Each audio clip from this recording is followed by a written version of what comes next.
Moi, 32 ans, et ma femme, Marine, 30 ans, nous étions ensemble. Depuis 6 ans. Elle est intelligente, ambitieuse et a gravi les échelons très rapidement au sein de son cabinet de conseil à la défense. Je trouvais cela admirable autrefois. Il s'avère qu'il y a une différence entre avoir de l'ambition et être prête à écraser tout ce qui se trouve sur son chemin. Donc, là j'étais, assis dans notre salon à 21h07, à regarder les aiguilles de l'horloge défiler. Nous avions une réservation à 19h. Des tulipes blanches attendaient dans un vase près de la fenêtre parce que je suis apparemment le genre d'homme qui fait encore des gestes romantiques, mais je n'étais pas là à m'apitoyer sur mon sort. J'étais en train de reconstituer le puzzle. Le téléphone de Marine tombait directement sur messagerie. Elle m'avait envoyé ce message en réunion. Je ne peux pas parler. C'était à 20h45, le soir de notre anniversaire, un vendredi soir, après 14 heures passées au bureau avec Vincent, son beau-frère, son supérieur, le type qui monopolisait son emploi du temps depuis 3 mois sans relâche. Oui, je commençais déjà à faire le lien. Je ne savais pas encore exactement ce que je voyais, je savais juste que l'histoire ne collait pas avec les horaires. Quand Marine a finalement franchi la porte, elle n'est pas juste entrée. Son sac en cuir lourd a heurté le banc de l'entrée avec un bruit sourd qui a résonné dans tout l'appartement. Elle n'a même pas jeté un œil aux fleurs. Elle ne m'a pas regardé non plus. Elle a juste laissé tomber ses escarpins là où ils étaient, comme si quelqu'un d'autre allait passer derrière elle pour les ramasser. Ne commence même pas avec tes reproches, a-t-elle lancé par-dessus son épaule, se dirigeant déjà vers la cuisine comme si je n'étais qu'un meuble. Je me suis levé, sans hausser le ton. Ce n'était pas nécessaire. C'est notre anniversaire. Elle a ri. Pas un rire joyeux, le genre qui lacère. Vincent m'a enterré sous les revues trimestrielles. Je n'ai pas besoin de ta culpabilisation en plus. La prochaine fois, ne pars pas du principe que je peux tout plaquer pour tes plans de dîner. Fais sans me demander mon avis. J'ai observé son visage, la manière dont elle a sorti sa réplique. Trop fluide, trop répétée, comme si elle l'avait travaillé. Dans la voiture. C'est là que j'ai su avec certitude que quelque chose clochait. Personne ne devient aussi défensif sans raison. Intéressante stratégie. Ai-je dit. Me poser un lapin, puis faire de ma réaction le problème. Oh mon Dieu, c'est reparti, le numéro de la victime. Pas de numéro, je pose juste les faits. J'ai gardé ma voix posée, calme. Tu as snobé notre anniversaire.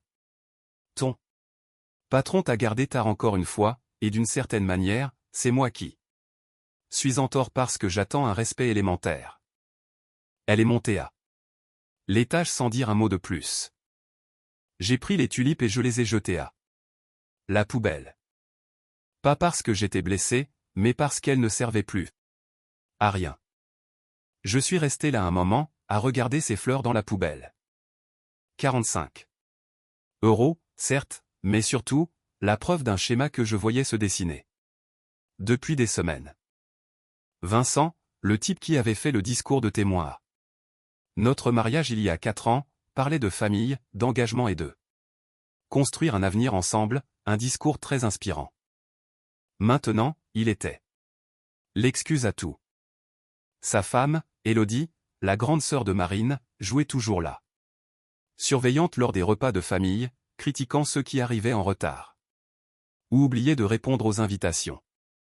Elle remarquait tout, elle classait tout. Le genre de femme qui gardait des preuves par principe.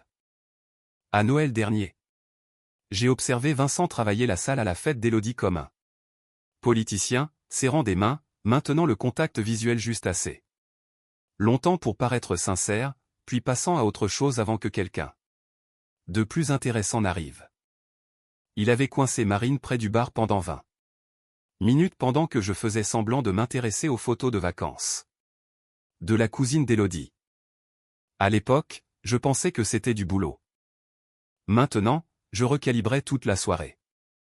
Si j'avais été le mari passif que Marine imaginait, je serais allé me coucher et j'aurais essayé d'arranger les choses le lendemain matin. Au lieu de cela, j'ai sorti mon téléphone et j'ai commencé à prendre des notes. Je n'attendais rien. Mais je me préparais. Les 3 jours suivants furent d'une froideur absolue. Pas de cris, pas d'excuses. Juste cette nouvelle version des faits qu'elle ressortait à chaque fois qu'elle traversait la cuisine. Tu en fais toute une histoire. Tu me mets constamment la pression. Tu ne me fais pas confiance pour gérer ma carrière.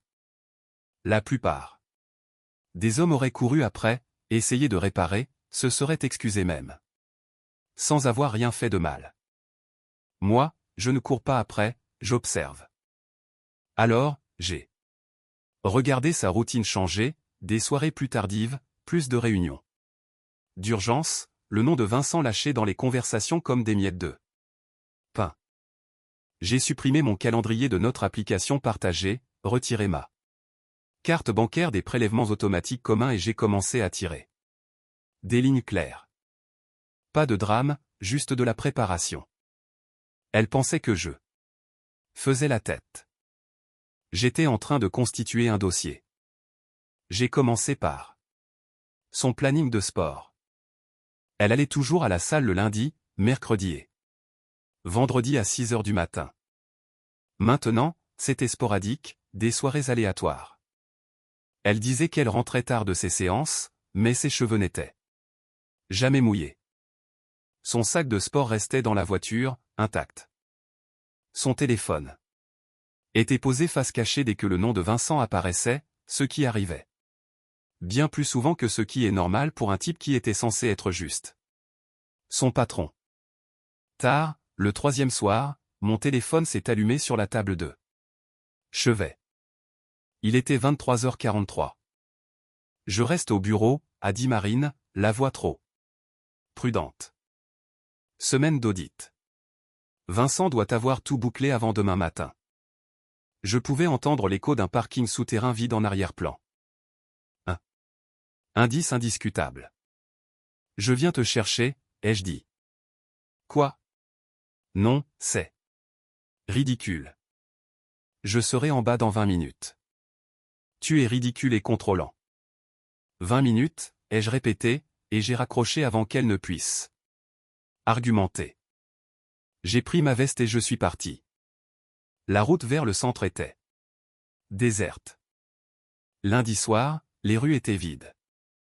Je me suis garé en face de l'immeuble, d'où je pouvais voir l'entrée principale. Sa break gris était sur le trottoir, warning allumé. Zone de stationnement interdit. Insouciance ou certitude que personne ne viendrait vérifier. Je suis resté là plus longtemps que je ne veux l'admettre, pensant peut-être que j'étais sur le point de me couvrir de ridicule pour rien. À minuit 17, la porte s'est ouverte. Marine est sortie sans son manteau, les cheveux relevés dans ce chignon décoiffé qu'elle fait quand elle a tiré dessus toute la journée, fixant son téléphone comme si c'était la seule chose qui comptait. Et juste derrière elle, ce type en costume est sorti, la main levée comme s'il soulignait un point important dans les airs. Vincent. Je l'avais vu aux fêtes de famille, Thanksgiving, Noël chez Elodie. Il avait cette façon de jongler entre charme et autorité comme si c'était un sport de compétition. Il pouvait vous donner l'impression d'être la personne la plus importante de la salle, puis vous couper la parole dès que quelqu'un de plus intéressant passait par là. Ils sont restés là à discuter. Trop longtemps, trop près. Le langage corporel ne ment pas. Il a posé la main sur son épaule. Elle ne s'est pas reculée. Puis elle a repéré ma voiture. Tout. Son corps s'est raidi. Bien. Qu'elle sache que je vois tout. Elle est venue et a tiré la portière passager. Je t'avais dit que je n'avais pas besoin d'être ramené. C'est embarrassant. Monte, ai-je dit d'un ton plat.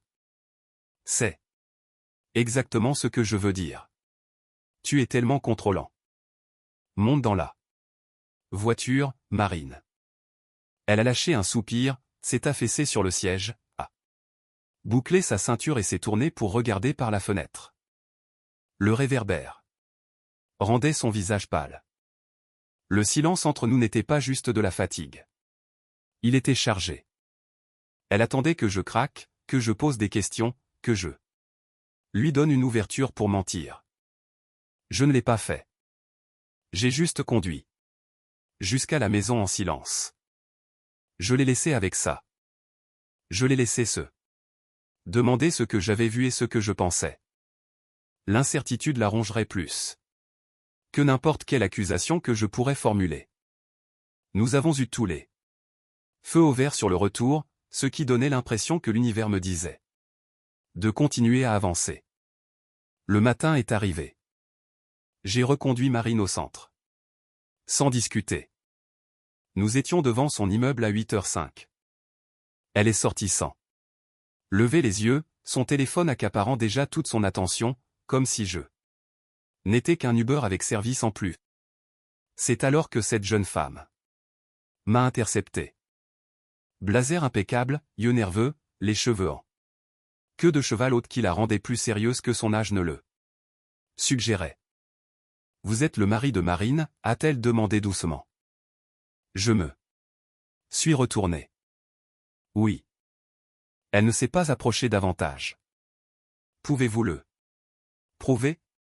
J'ai besoin de savoir que c'est bien vous avant de dire quoi que ce soit d'autre. Intelligente. J'ai sorti mon portefeuille, lui ai montré mon permis. Elle l'a étudié une seconde, a jeté un œil vers l'entrée de l'immeuble. Puis vers moi. On peut parler dans un endroit privé. Elle scannait déjà le trottoir comme si elle s'attendait à voir quelqu'un apparaître. Pas ici. Je l'ai étudié un instant. Vêtements professionnels, mais ses mains tremblaient. Légèrement. Il ne s'agissait pas d'un problème d'emploi du temps. C'était soit une confirmation, soit un malentendu très étrange. Il y a un café au coin de la rue, ai-je dit. Je sais, a-t-elle dit, déjà en marche. Table du fond. Laissez-moi 2 minutes d'avance. Sa voix me disait que ce n'était pas anodin. Je me suis garé légalement, j'ai envoyé un message pour décaler ma réunion. De 11h et je m'y suis rendu. Elle avait pris une table à moitié cachée par une plante, face à la porte. J'ai commandé un café noir au comptoir avant de m'asseoir en face d'elle. Elle n'a pas perdu de temps. Je ne devrais pas faire ça. Alors ne le fais pas, ai-je dit. Elle a dégluti difficilement. Mais je ne peux pas regarder ça continuer. Regarder quoi? Elle a fait glisser son téléphone sur la table. Son pouce a hésité sur l'écran avant d'appuyer sur lecture. L'horodatage affichait 23h42 la veille. Salle 2. Conférence, lumière tamisée. Marine, sans manteau, cheveux lâchés, déplaçant. Une pile de diapositives imprimées. Les lèvres entr'ouvertes comme si elle était au milieu d'une phrase. Vincent entre. Il ne dit rien, pose juste sa main sur sa taille comme s'il l'avait fait des centaines de fois, comme s'il savait exactement où toucher, même dans l'obscurité. Elle se tourne vers lui. Il ne se précipite pas, n'hésite pas. C'est fluide. Ils commencent à s'embrasser. Comme s'ils faisaient ça depuis un moment. J'ai regardé la vidéo une fois, sans scier, sans réagir, j'ai juste absorbé l'information et commencé à calculer les étapes suivantes. Je m'en doutais. Maintenant, j'avais la preuve. Ce n'est pas la première fois, a dit la jeune femme doucement. Elle s'appelait Chloé. Sécurité informatique d'après son badge clipsé à son blazer. Cela expliquait l'accès. Depuis combien de temps, ai-je demandé? Quelques mois à ma connaissance, a admis Chloé. Il a essayé avec moi l'an dernier. J'ai refusé. Alors il a saboté mon évaluation de performance. Je documente tout depuis. Il choisit ses favorites, leur donne des heures supplémentaires, des projets spéciaux, leur donne l'impression d'être élu. Quand quelqu'un se plaint, il appelle ça du mentorat. Tout le monde regarde ailleurs parce que ses chiffres sont bons. Et sa famille, ai-je corrigé? Elle a hoché la tête. Sa femme est la sœur de votre femme. Alors personne ne veut y toucher. Je me suis adossé, j'ai fait une courte liste des prochaines étapes dans ma tête et j'ai commencé à les cocher. Envoie-moi tout. Utilise un email privé, pas celui du boulot. Je m'occupe du reste. Si ça sort, ils supprimeront tout ce qui savait. Je ferai ce que je peux, ai-je dit. Coupé court, car elle avait besoin d'entendre de la certitude, pas de l'inquiétude. Je ne peux pas les empêcher d'être mesquins, mais je peux leur coûter cher. Comment? Vous ne pouvez pas promettre ça. Je peux promettre que je vais essayer, et je tiens parole. J'ai fait glisser une carte de visite. Nouvelle adresse email. Envoie tout. Puis supprime le compte et ne parle à personne de cette rencontre. Elle s'est mordu la lèvre, puis a sorti une clé USB de sa poche. Il y a plus si vous en avez besoin. Des captures d'écran de lui assignées en C. Déplacement après les heures de bureau. Des blocs de calendrier qu'elle cache. Sous des intitulés de préparation d'audit, mais où il est le seul avec elle. J'ai pris la clé. Bonne initiative de venir me voir. Resterez-vous calme? A-t-elle demandé. J'ai pris mon café. Qu'en pensez-vous, ai-je demandé. Plus tard, j'ai demandé à Chloé pourquoi elle avait pris un tel risque en venant vers moi. Elle a dit qu'elle avait vu 3 autres femmes dans cette boîte se faire broyer par le système de Vincent. L'une a démissionné. L'autre a été mutée. La 3e a pris une indemnité et a signé un accord de confidentialité si strict qu'elle ne pouvait même pas prévenir la victime. Suivante. Chloé a décidé que quelqu'un devait briser le cycle. J'ai supprimé Marine comme contact d'urgence au bureau, mis à jour le formulaire avec le numéro de mon frère, arrêté le virement automatique que je lui faisais pour ce projet parallèle qu'elle n'en finissait jamais de terminer. J'ai pris mon passeport et quelques documents importants du bureau à la maison et je les ai mis dans le petit coffre unifugé dans mon coffre de voiture. J'ai annulé notre barbecue du week-end avec les voisins. J'ai envoyé un SMS léger pour décaler ça au mois prochain. J'ai supprimé le compte de streaming de la TV du salon et j'ai créé un profil invité sans accès à mes comptes. Pas de la mesquinerie, de la protection. Des lignes claires avant que la guerre ne commence. Ce soir-là, j'ai sorti nos relevés bancaires joints. J'ai remonté sur 6 mois. J'ai commencé à croiser les frais de restaurant étiquetés, développement client, avec les soirs où elle prétendait travailler tard. Les frais de minibar d'hôtel lors de déplacements professionnels. Les frais de parking qui correspondaient exactement aux horodatage de passage de badge. Ces relevés étaient dématérialisés, ce qui était agaçant. La moitié des frais étaient cachés sous des repas clients, comme si elle pensait que les intitulés étaient magiques. Puis j'ai vérifié les remboursements de frais kilométriques par rapport au lieu réel. Les chiffres étaient faux. Complètement faux. Elle se faisait rembourser des déplacements personnels comme des voyages d'affaires. Vincent approuvait des remboursements frauduleux. J'ai fait un tableau. Date, montant. Coordonnées GPS des métadonnées des photos qu'elle postait. J'ai sauvegardé ça à 3 endroits. Aussi verrouillé que possible. Cela m'a pris 3 nuits et un coup de fil à un pote expert en comptabilité légale. Je détestais chaque seconde de cette tâche. L'adultère était embarrassant. Les dépenses étaient illégales. Et j'avais les deux documentés. Je n'ai pas beaucoup dormi cette semaine-là. J'étais épuisé au travail.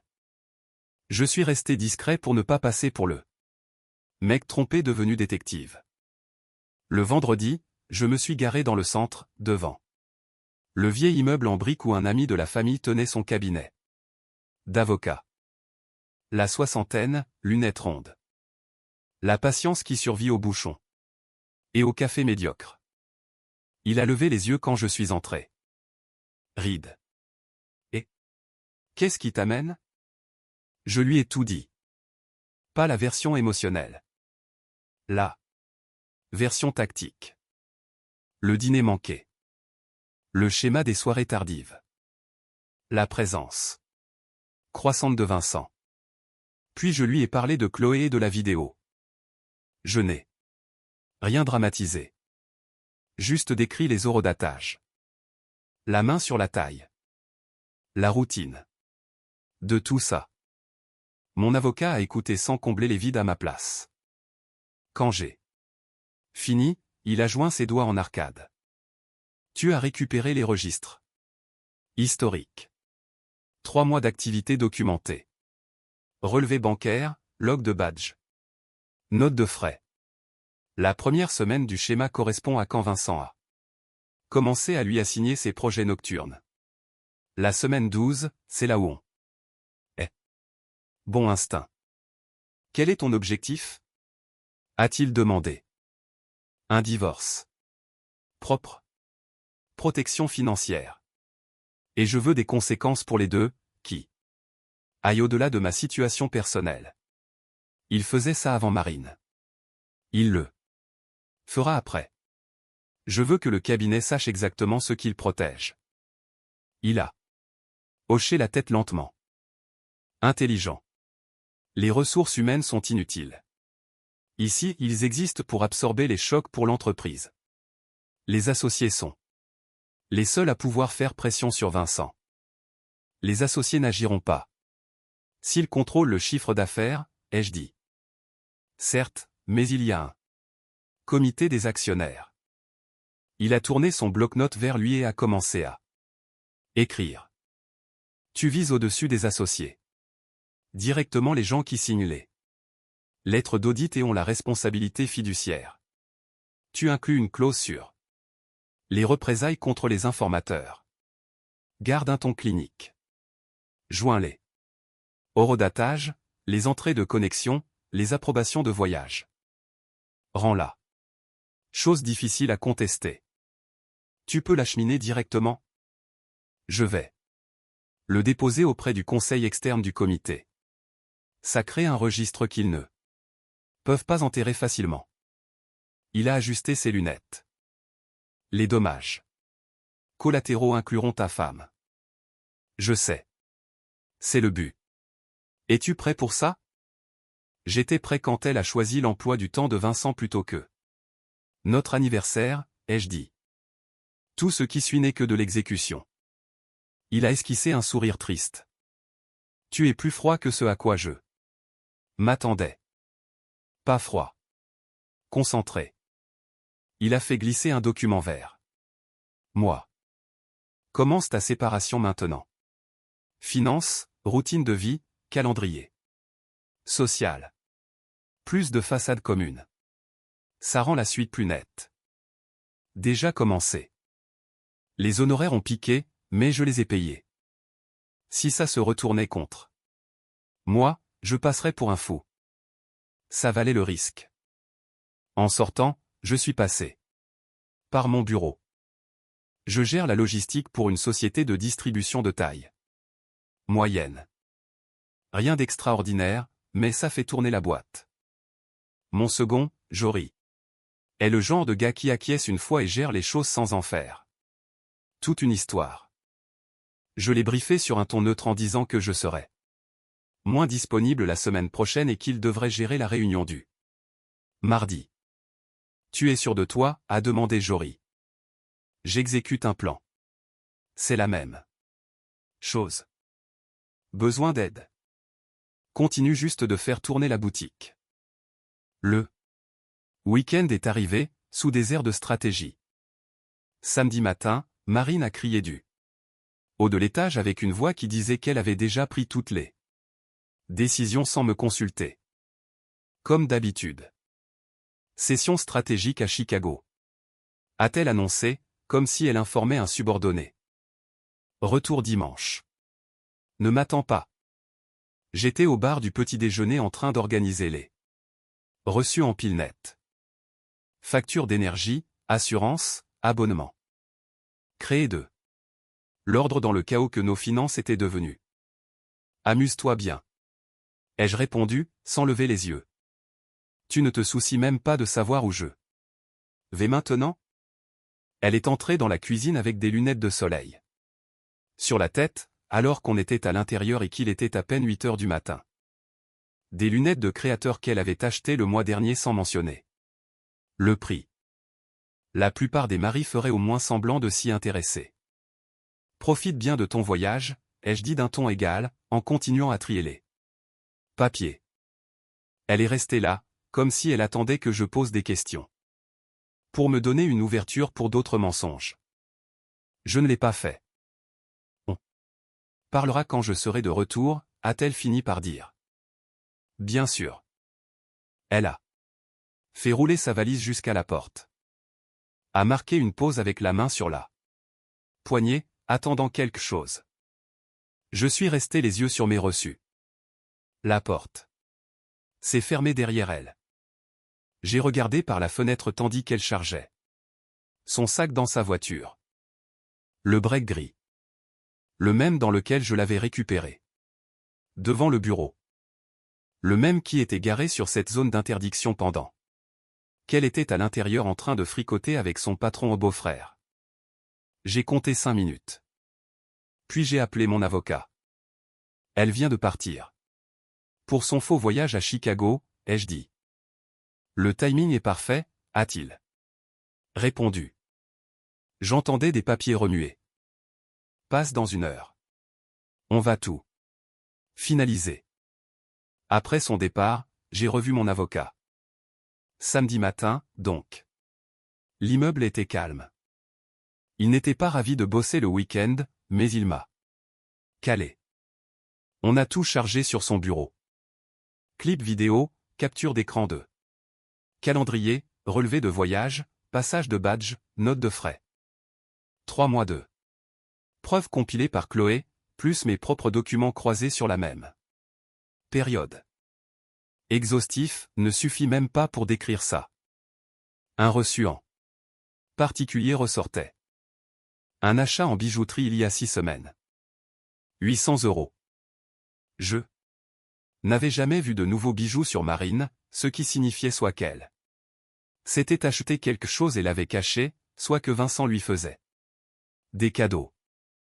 Aucune des deux options ne me faisait plaisir. Il a rédigé 2 lettres. Une pour le comité de surveillance des actionnaires et le conseil externe. Une pour le rassureur en responsabilité professionnelle. Même preuve, formulation différente. Pourquoi 2? Une lettre, ils peuvent essayer de l'enterrer. 2 lettres à des parties prenantes différentes? Ils peuvent essayer de ne pas agir, l'assureur lui ne joue pas. Il a fait glisser un 3e document. Mise en demeure de conservation de preuves. Départ. Lundi à 7h30 avec tout le reste. Après ça, quiconque touche aux preuves devient une pièce à conviction juridique. Il a ajusté ses lunettes. Chloé est nommée comme témoin protégé dans les 2 dossiers. Toute mesure de rétorsion contre elle déclenche une escalade immédiate. Et le divorce? Je dépose la requête ce matin. Dépôt d'urgence le week-end via le système en ligne. Il a sorti un autre jeu de papier. Une fois traité, on notifie dimanche soir chez Vincent et Élodie. Pendant que Marine est encore là-bas à prétendre être à Chicago. J'ai haussé un sourcil. Tu as suivi sa localisation? Mais t'as donné des photos de ses réseaux sociaux. Elle a posté une photo ce matin, et les coordonnées GPS incrustées dans le fichier la situent chez Vincent. Et Élodie. Amateurisme. Les dossiers incluent des copies de toutes les preuves. La vidéo, la fraude aux frais, tout. On leur notifie les deux en même temps, devant Élodie. C'est nucléaire. C'est coordonné. Il a fait glisser le paquet vers moi. L'huissier passe dimanche à 20h. Tu devrais être là pour constater. J'ai signé là où il a indiqué. Sans hésitation. Reste chez ton frère après, a-t-il ajouté.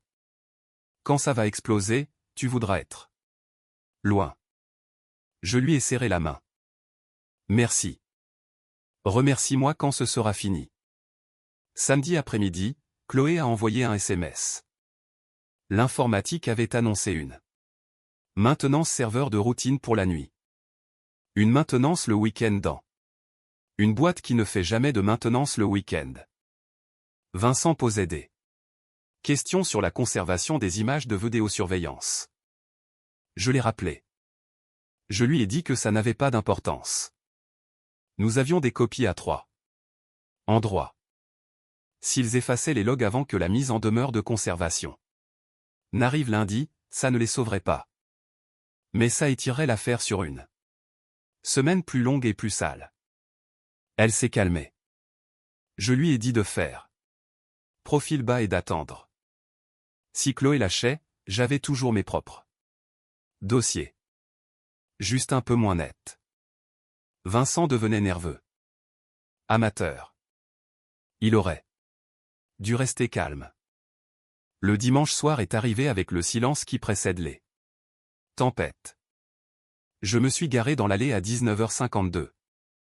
La maison de Vincent et Élodie était sur un angle de rue bien entretenu, tout en pierre et en verre, avec le genre de jardin qui nécessite une équipe à temps plein.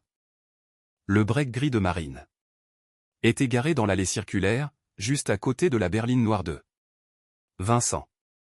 L'huissier s'est garé à 20h précises. Professionnel, dossier, tenue. Business, la totale. Je suis resté dans ma voiture, moteur éteint, à regarder. Il a frappé, a sonné. La porte s'est ouverte. Vincent était là, en tenue décontracté, polo, chino, pieds nus, l'air détendu jusqu'à ce qu'il voie le dossier. Vincent? Oui. Vous avez été notifié. Les papiers ont atterri dans ses mains. Bonne soirée. Le visage de Vincent est passé de la confusion à la reconnaissance, puis à la panique pure en 3 secondes. Il a regardé les papiers, a tourné la première page, et j'ai vu le moment exact où il a compris ce qu'il tenait. Qu'est-ce que, il a levé les yeux, mais l'huissier marchait déjà vers sa voiture. Puis Marine est apparue dans l'encadrement derrière lui. Cheveux lâchés, vêtements confortables, un verre à la main. Elle a regardé par-dessus son épaule les papiers. Qu'est-ce que c'est? J'ai regardé son visage parcourir 5 émotions différentes en 2 secondes. Confusion.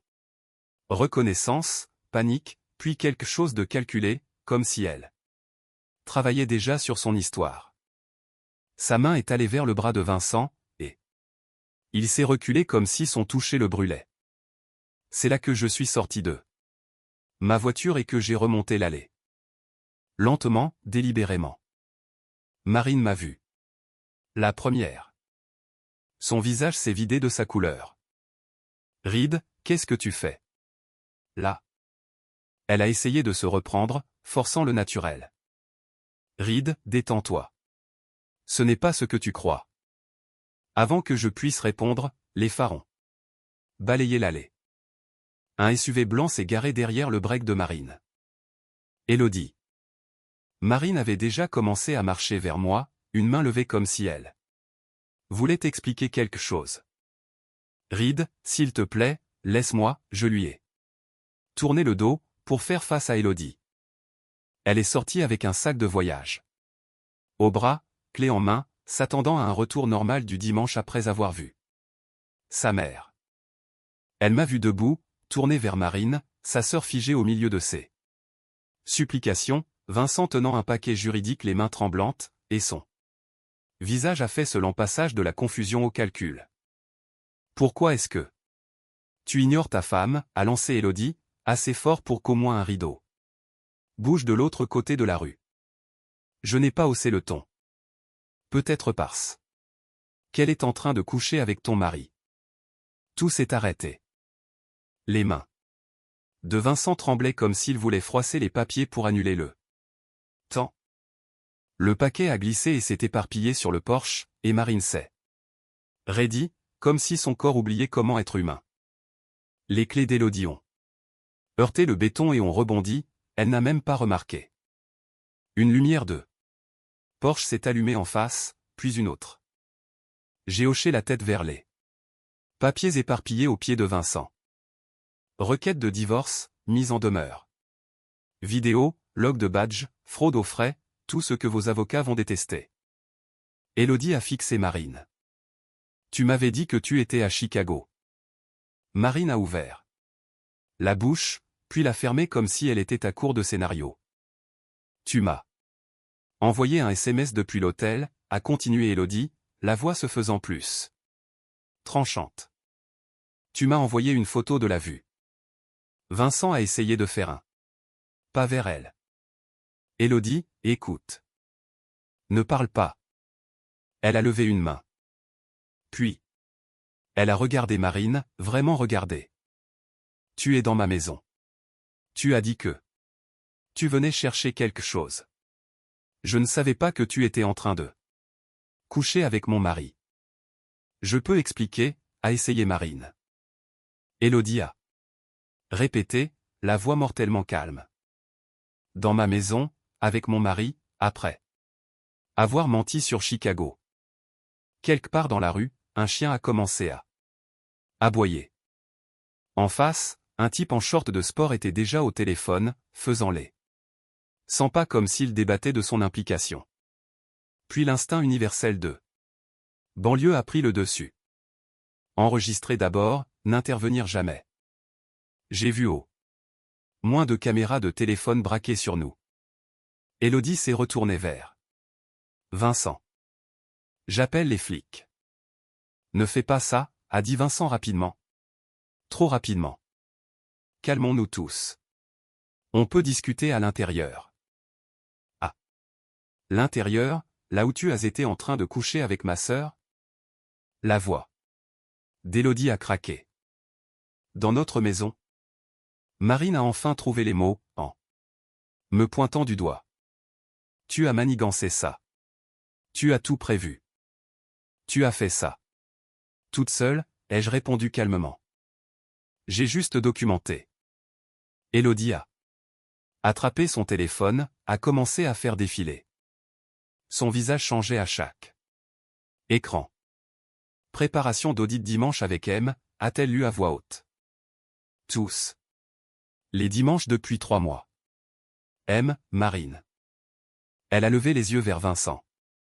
Tu as supprimé ça de ton compte de travail, mais c'est toujours dans la synchronisation familiale. Vincent est devenu livide. Élodie, s'il te plaît. Elle a fait défiler plus loin. Il y a plus. Réservation de déjeuner pour 2, une confirmation d'hôtel à mon nom. Il a réservé un hôtel avec mes points. Fidélité. Elle a levé les yeux, sa voix est devenue plus effrayante que les cris. Tu as utilisé les miles de notre voyage d'anniversaire pour emmener ma sœur à l'hôtel. 3 mois. La voix d'Élodie a encore craqué. Quelque chose a basculé dans sa posture. Le choc a brûlé et une rage pure a pris le dessus. Dans ma maison? Dans mon lit? Elle a bougé avant que quiconque ne puisse réagir. Elle a traversé l'espace en 2 enjambées et a attrapé une poignée de cheveux de Marine à la racine. Marine a crié, a essayé d'attraper les poignets d'Élodie. Lâche-moi. 3 mois. Élodie a tiré fort, faisant basculer Marine sur le côté. Tu as dormi dans ma chambre d'amis à Thanksgiving. Tu m'as serré dans tes bras à Noël. Tu m'as regardé en face et tu as menti. Élodie, arrête. Vincent a essayé d'avancer. Tu n'as pas le droit de parler. Elle ne l'a même pas regardé, elle a juste serré davantage, forçant Marine à se mettre à genoux dans l'allée. Tu n'as pas le droit de dire un seul mot. Marine pleurait maintenant, les deux mains essayant de dégager les doigts d'Élodie. S'il te plaît, je suis désolé. Tu es désolé d'avoir été prise. Élodie a donné une dernière traction vicieuse qui a arraché des mèches de cheveux dans ses doigts. Puis elle a lâché prise et a poussé Marine en arrière. Marine est tombée sur le béton, une main sur son cuir chevelu. Des touffes de cheveux éparpillés au sol. La scène a duré peut-être 8 secondes. Brute, désordonnée, le genre de violence qui arrive quand le monde entier de quelqu'un s'effondre. Un des voisins était sorti sur sa pelouse, bras croisés. Téléphone en main, enregistrant tout, le visage quelque part entre inquiétude et pur divertissement. J'ai pu voir sa femme derrière les rideaux faire de même. L'écosystème de banlieue fonctionne au ragot, et c'était du contenu premium. Demain, tout le quartier connaîtrait une version de ce qui s'est passé. La plupart des versions seraient fausses, mais tout inclurait la phrase « elle lui a arraché les cheveux ». Certaines réputations ne s'en remettent jamais. En face, les caméras enregistraient toujours. Élodie s'est retournée vers Marine. Respirant fort. Sors de mon peignoir. La voix était plate, contrôlée, le genre de contrôle pire que les cris. Maintenant. Marine a regardé autour. Mais il n'y avait nulle part où aller. Elle était dans une rue résidentielle en peignoir, à genoux, les cheveux arrachés, avec son mari et le mari de sa sœur. Exposés. Tout le quartier regardait. Elle s'est levée sur des jambes tremblantes. Et a défait la ceinture du peignoir, révélant un jean et un débardeur en dessous. Elle a jeté le peignoir au pied d'Élodie et a commencé à reculer vers sa voiture. Il y avait une zone chauve visible là où Élodie avait arraché les cheveux. Élodie n'a pas bougé, a juste regardé sa sœur battre en retraite. Je suis retourné à ma voiture, et démarré, parti avant que mon nom ne fasse partie de l'histoire de quiconque. En partant, j'ai vu Élodie au téléphone par la fenêtre, probablement en train d'appeler son avocat. Vincent essayait de ramasser les papiers éparpillés sur le porche. Marine tâtonnait avec ses clés. Les mains tremblant trop pour trouver la bonne. Elle les a fait tomber 2 fois. Avant d'ouvrir la porte. Quand elle est partie en trombe, elle a raclé le pare-choc de la berline de Vincent. Même pas arrêtée, elle a continué à rouler. Avec ce bruit de frottement résonnant dans la rue. Approprié. Elle avait raclé les vies des autres en faisant ses dégâts. Je me suis arrêté à un feu rouge à 2 pâtés de maison et je me suis autorisé un petit signe de tête. Au moment où le feu est passé au vert, je pensais déjà aux prochaines étapes. Le lundi matin a frappé Sutton et Hill comme une bombe. J'ai appris plus tard que Vincent a essayé de retourner la situation, a dit aux associés que c'était une vendetta personnelle, un mari jaloux faisant des accusations folles. Ça a duré 40 minutes, jusqu'à ce que l'enquêteur de l'assurance commence à poser des questions sur les incohérences des notes de frais et sur pourquoi quelqu'un avait tenté d'accéder au serveur de vidéosurveillance à 2 heures du matin, samedi. Il s'avère que tenter d'effacer des preuves pendant une mise en demeure de conservation équivaut juridiquement à s'immoler par le feu. Jory m'a envoyé un SMS à 8h15. Le cabinet de ta femme est en confinement total. Mémo de sécurité. J'ai l'informatique, avocats externes sur place. Qu'est-ce que tu as fait? J'ai répondu, envoyer la documentation aux bonnes personnes. Voilà le truc avec les avocats d'entreprise, ils n'ont pas d'état d'âme. Ils gèrent l'exposition. Une fois que vous mettez fraude aux frais plus inconduite exécutive plus log. Supprimé par écrit à un assureur et à un comité de surveillance simultanément. Tout l'endroit bouge comme si quelqu'un avait déclenché l'alarme incendie. La mise en demeure était arrivée à 7h30 pile. À 8h, leur département info. Verrouiller les serveurs email et les logs d'accès. À 8h30, les avocats. Externe était dans le bâtiment, le genre d'avocat qui facture à 4 chiffres de l'heure et ne sourit pas. L'assureur avait envoyé son propre enquêteur avant le déjeuner. Le mémo à l'échelle du cabinet est tombé à 10h12. Aseptisé mais clair pour quiconque prêtait attention, un cadre en congé. Administratif, un manager écarté pour conflit d'intérêts, conseil externe menant l'audit. Pas de nom dans le mémo. Les noms étaient partout à midi de toute façon. Je n'ai pas jubilé, j'ai juste confirmé les prochaines étapes avec mon avocat et j'ai poursuivi ma journée. Marine a envoyé un SMS à midi. On doit parler, maintenant. J'ai répondu, coordonne avec les avocats, garde une trace écrite. Elle a répondu, tu m'as humilié devant toute ma famille. J'ai tapé, la fraude aux frais et l'adultère avec ton beau-frère ont fait ça. J'ai juste fourni la documentation aux organismes de contrôle appropriés. Elle n'a plus répondu. Mon avocat a envoyé l'accord de séparation et les conditions de règlement à 14h40. Simple, net, complet. L'avocat de Marine les recevrait dans l'heure. Elle est passée le soir.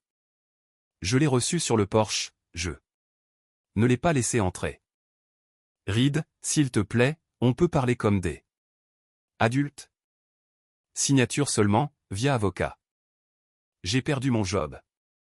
A-t-elle dit, comme si j'allais rater les implications. Tu comprends ce que tu as fait? Tu as perdu un job où tu commettais une fraude aux frais. Couché avec ton patron. Situation différente. Tu es froid. Je suis précis. Ils vont me mettre sur liste noire. Ma carrière est finie. Les gens parlent déjà. Les gens parlent toujours. La question est de savoir si ce qu'ils disent est vrai. Dans ce cas, ça l'est. Elle avait des cernes sous les yeux. Elle ressemblait à ce qui arrive quand les conséquences vous rattrapent. On pourrait recommencer. Je ferai tout ce que tu veux. Nouvelle. Limite, nouvelle, non. Pas une négociation, juste une information. Très bien. Envoie les papiers par email. Déjà dans ta boîte. Fais-les relire par ton avocat. Mardi matin, nous nous sommes rencontrés au cabinet de mon avocat. Elle a signé l'accord de séparation et les documents de partage d'actifs sans me regarder. Pas de questions, pas de marchandage, juste des signatures et du silence. Son avocat me lançait des regards comme s'il voulait contester quelque chose, mais les preuves étaient trop propres. Aucun levier. Aucune marge de manœuvre. Le divorce lui-même prendrait quelques mois, mais le partage financier était verrouillé. Après le déjeuner, j'ai reçu un SMS de Chloé. Ils ont restructuré mon poste. Mon dernier jour est vendredi. Je l'ai appelée immédiatement. Elle tremblait, a dit que c'était des coupes budgétaires. Classique. Mon avocat a déposé la plainte pour représailles dans l'après-midi. Chloé était nommée comme témoin protégé, et nous avions documenté le risque dans notre dépôt initial. Leur directeur RH l'a appelé 2 fois, d'abord avec des menaces sur les références, puis avec un ton soudainement différent après que leur avocat externe leur a expliqué ce que la rétorsion contre un témoin protégé signifiait pendant une enquête d'assurance en cours.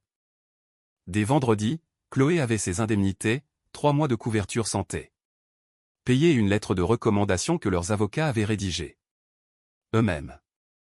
Non pas parce qu'ils étaient généreux, mais parce que se battre aurait coûté cette chiffre et rendu tout exponentiellement pire. Ils ont essayé de m'effrayer pour que je recule, a-t-elle dit quand je l'ai rencontré pour un café, puis ils m'ont payé quand même.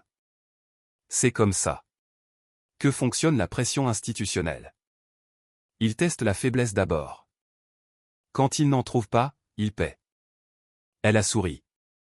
Donc, le job de prestataire dans ta boîte, c'est toujours d'actualité. 8h lundi. Le badge sera à l'accueil. Jory t'attend. Tu as postulé via l'agence de recrutement? Nos RH t'ont validé. Je n'ai pas fait partie du processus d'entretien. Tout est propre.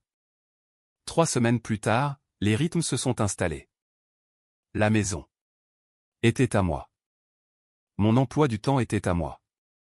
Chloé a commencé son job et s'est avérée être exactement aussi brillante que je le pensais. Jory a dit qu'elle était une recrue géniale. Je lui ai dit que je m'attendais à ce qu'elle passe en CDI dans l'année et qu'elle commence à prendre des responsabilités. Vincent a fini quelque part. Petit cabinet, ville différente, grosse baisse de salaire. Le genre de job que vous prenez quand votre LinkedIn passe de « associé senior » à « disponible pour opportunité » et y reste pendant 5 mois. Sa séparation d'avec Elodie a été plus rapide que la mienne d'avec Marine. Elle avait déjà fait changer les serrures avant même que le mémo de lundi ne sorte. Professionnel. Quant à Marine, le mot a voyagé vite dans les cercles pro. Être étiqueté comme risque de conflit d'intérêts sur des documents de séparation rend les recruteurs nerveux. Elle a postulé dans 3 cabinets concurrents. Les 3 ont passé après les vérifications de référence. Elle a fini par obtenir un poste en contrat court. Renouvelable 6 mois, pas d'avantage, pas de perspective d'évolution. Le genre de job que vous prenez quand le département RH de votre précédent employeur utilise un langage prudent qui techniquement n'est pas diffamatoire, mais fonctionnellement met fin aux carrières. Le vrai dommage est venu d'ailleurs, cependant. Elodie m'a dit que Marine avait enfin compris le jeu de Vincent. Il l'avait présentée comme la participante volontaire, la manager junior qu'il avait poursuivi, le bouclier en cas de problème. Ses avocats avaient rédigé des mémos la dépeignant comme l'instigatrice. Elle m'a appelé en pleurant, a dit Elodie, elle a dit qu'elle avait enfin réalisé qu'elle n'avait jamais été la personne spéciale. Elle était la sacrifiable, le pion. C'est le truc quand on est l'actif de quelqu'un. Les actifs sont liquidés quand le bilan comptable a besoin d'être nettoyé. Environ 1 mois après, je me suis garé dans mon allée pour voir la voiture de Marine garée en face. Elle était appuyée contre, bras croisés, à attendre. Je suis sorti et j'ai marché vers ma porte comme si elle n'était pas là. Reed, attends. J'ai continué à marcher. S'il te plaît, donne-moi juste 5 minutes. Je me suis arrêté à mon Porsche, je me suis retourné. Tu en as 3. Elle a marché sur le chemin, et j'ai remarqué qu'elle avait l'air différente, plus mince, fatiguée. Autour des yeux.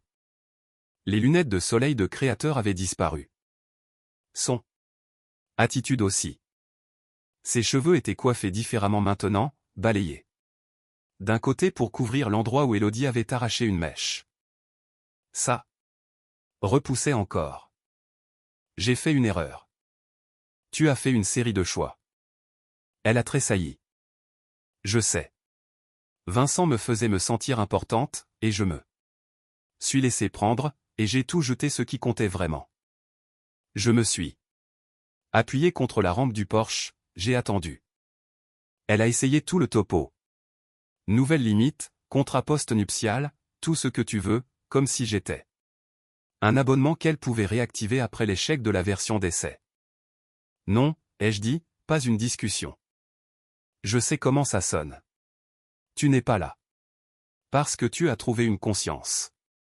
Tu es là parce que l'atterrissage ne s'est pas bien passé. Elle a ouvert la bouche. Si les choses avaient marché avec lui, tu ne serais pas sur mon Porsche.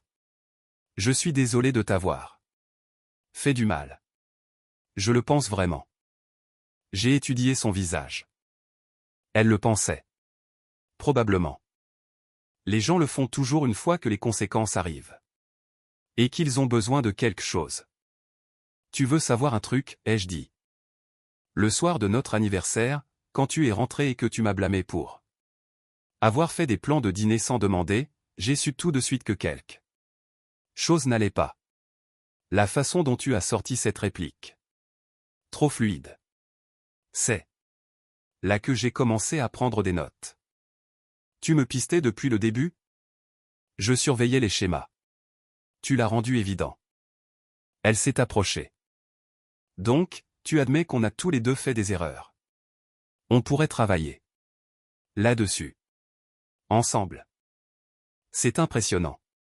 Tu viens d'essayer de transformer ma conscience tactique en un projet de réparation de relations. Ce n'est pas ce que voici ma réponse. Non. Pas peut-être. Pas on verra. Juste non. Elle a jeté un œil derrière moi, comme si la maison était encore partiellement à elle. C'est à cause de Chloé? Chloé travaille pour moi. On ne sort pas ensemble. J'ai fait une pause. Aussi, l'appeler traîtresse, c'est insensé. Son visage a fait cette chose que font les gens quand ils réalisent qu'il n'y a plus aucun angle. Tu dois y aller, ai-je dit. Ne reviens pas.